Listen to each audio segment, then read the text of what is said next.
What's good, y'all? I hope you guys are having a great day. My name is Solomon Riddell, and today's video, we're going over a great attacking game from Grandmaster Nihal Sarin against International Master Dostoevsky. Now, this game here, white plays against the Scandinavian defense. Usually, we get the Scandinavian defense with e4, and against d5, we play knight to c3. I love this move so much that this is what I play exclusively. I don't think I'm ever going to play anything else.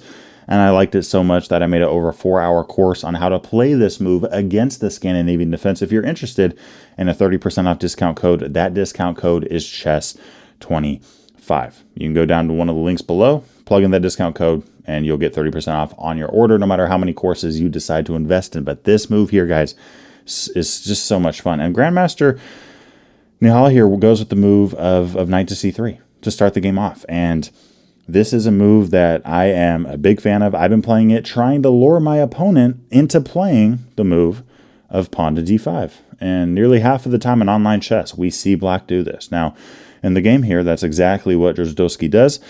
And we now have the move e4. Boom. We have just transposed into the position we were just looking at. Now, in my course on how to play this against d takes e4, I love the move of d3. Against knight to f6, I love e5 and potentially e6, what I played against Hikaru Nakamura with the Spielman Gambit. And if black pushes, which is their best move, according to the engine, we're going to go 1 and then 2. That's how I teach it, bringing this knight over to g3. This is actually what the engine prefers. Here we see white go with the move of knight to f3. But okay, the next move, we have knight to g3 and now bishop to c4. Great position for white. This is what you want. You want your knights on the king side of the board here. And keep in mind, black was playing a Scandinavian defense. Does this look anything like a Scandi to you? It don't to me. So by playing this, you're going to have that advantage in prep, comfortability, and just general understanding. On top of that, this is just a terrible position for black to play. I would hate this position as black, personally. Now, here in the game, Dostoevsky continues with castling kingside. We see Nihal continue with the move of d3. Solid move. And now knight to h4. Such a key idea in this line. You are looking towards bringing this knight to f5. Okay, now both of your knights are looking at it. Both the queenside knight and the kingside knight. We went 1, 2, 3, and 1, 2. Both of our knights are looking at that spot. If you want to play g6, then, I mean, thanks for the pawn on h6. In the game, we have knight to d7, and we now see the move of queen to f3, continuing to add more and more pieces, more and more pressure against f5 as well as f7 at the same time. Knight to f6 is played here. Now, why is bishop takes h6 a blunder here? Well, it's not because of pawn takes back. In that case, we're just going to take the knight. It's because black here can play bishop to g4. Our queen is trapped. So our queen, we don't want to lose her. We don't want to lose our queen to bishop to g4. So what do we do here? h3. Love this move. You can also throw in one of your knights to f5 there, which is what the engine seems to like. But h3 here, solid move. You're preventing that bishop from coming in. And here in the game, black throws in a check. White goes, you know what? I don't care. I'm just going to move my king. And now I'm going to throw in my knight to f5. This is, in my opinion, the best attacking square for a knight in the game of chess. Now, you can't always get it to f5, but f5 in general, if you can get a pawn up to f5, if you can get a knight into the f5 spot, it covers so many great kingside spots. That, along with your bishop here and your queen, I mean, black, practically speaking, is just in a lot of trouble. This is a very well done attack from white. And this is the kind of position that I get all the time for the white side against the Scandinavian defense, even against the Karl Kahn defense as well. When knight takes f5, we see capturing back. Good move. It's like, hey, I'm not going to take with the pawn here. I'm not going to do that.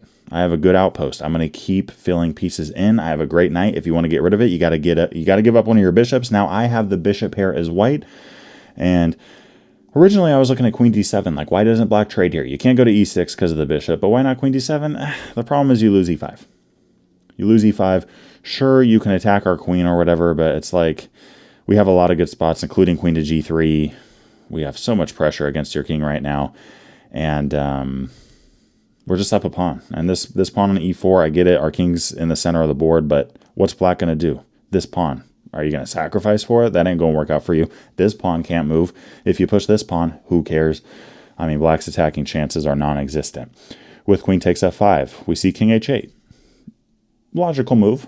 Getting that king off of that diagonal. Just going, you know what? I want to be a little bit safer. I don't want the queen or the bishop looking right at me. But this is still a hard position for black to work through. g4 is what we see Grandmaster Nihal go with here. And this is just such a strong idea. Just starting to launch your H and G pawns down the board. G4, H4, Queen E7 is played, F4. I mean, talk about a fun, aggressive attacking game of chess here. If we do see the move G6, we could take on E5 with check. We're up material there and we're winning. So bishop D6 is played here. We see capturing off. Now, if I were black here, I would probably offer a queen trade. Even then, white has a better game because we have the bishop pair. Very solid pawn structure. This pawn on D4 is definitely overextended. It's shouldered by the pawn on E4.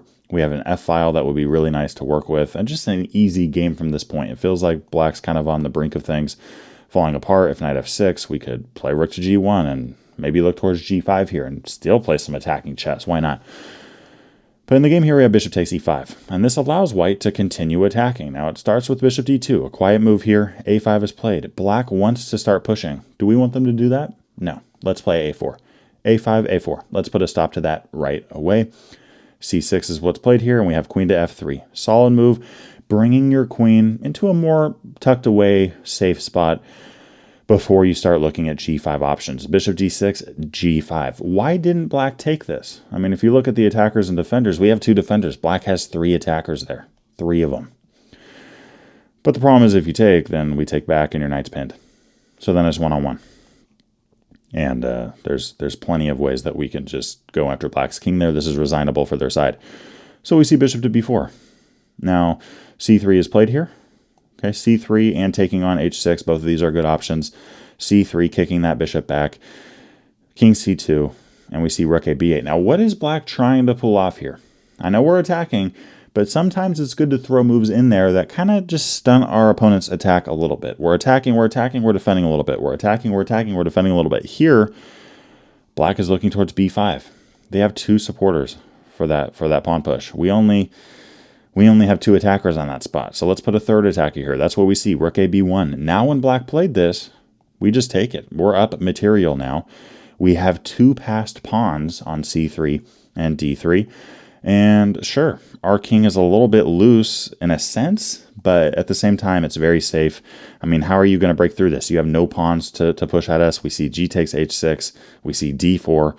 We see the move E5. I mean, white here just expanding pawns. Very comfortable in this kind of game here. And of course, he's a grandmaster player, and one of the best in the world. So no surprise that he's comfortable. But rook to B2. Okay, we got a block there. Okay, if you play king to C1, we run into check. You could block with the rook. You can run with the king. In either case, you are losing your rook. Not good. So we see the move of rook B2 right now. Obviously, black doesn't have time to do this because they would lose their queen. So we see queen to A1, bishop to D3. And now when black does it, okay, we play rook to B1. That's the whole point of bishop to D3 is so that when there is a check, again, I'm just going to go back real quick. Bishop to D3. What's the point of that? Well, it's so that when we do get checked, the bishop protects the rook. The king protects the bishop, which protects the pawn, which protects the pawn, which protects the pawn. The queen's defending this pawn on C3. Guys, we have a rock-solid position here as the white side. Bishop E7 is played. H5, just going, you know what? I'm just going to hurl pawns. Why not at this point? I have 1, 2, 3 passed pawns. I'm going to play H5. Black takes here, queen to E4. Now, if black did go with knight to G5, sure, we can't checkmate, but we could just take the knight and we're reinitiating our threat of a mate in 1. And yeah, because of that, black here goes the move of pawn to F5, but we now see en passant, and when the knight captures back, I mean, you can't take with the rook or the bishop. If you do that, you're going to lose the game on the spot. So we see knight takes back, but now queen takes E7. We're threatening a mate in 1, and this position here is resignable, and black seemingly does resign. Hope you enjoyed this one. Again, the code for that course and the rest of them, if you want 30% off until the end of this month, is chess25. See y'all in the next video. Peace. To finish out, I wanted to give a big shout out to my Patreon community, specifically Walter, Rob, Steve, Rob, Ray, and Roger, and the rest of my Patreon community. Thank you guys for your support. If you haven't checked out the Patreon already, there are some exclusive benefits that you gain by becoming a member. I look forward to seeing you over there, and I'll see y'all in the next video. Peace.